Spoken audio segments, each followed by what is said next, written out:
Hi, it's me. In this video, we're going to talk about how to share your screen on Microsoft Teams. So first, you come to the toolbar here at the bottom, and you're going to go to the middle one, the arrow, and it says Share. You're going to click on that. You'll have several options here. You can choose from different windows, or you can choose Desktop. Desktop will share your main screen, so whatever you see, your student will see. So I always click on desktop. Okay, and it automatically shares your desktop here. And you can see your student is still here.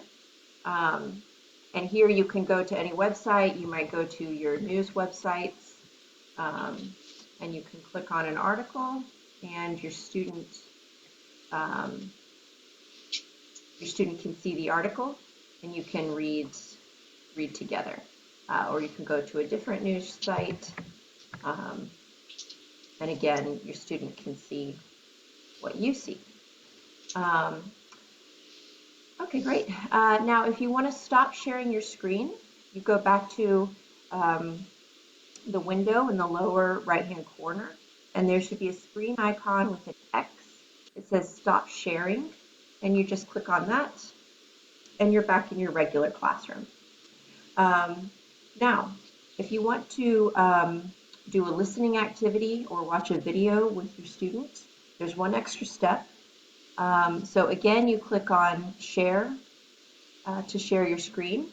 But before you click here, you're going to come up here. There's an option to include system audio, and you're going to click on that.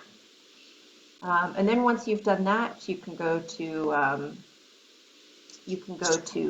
YouTube or any of your regular listening sites that you would use Días with your comenzamos con students, nuestra. and your student can hear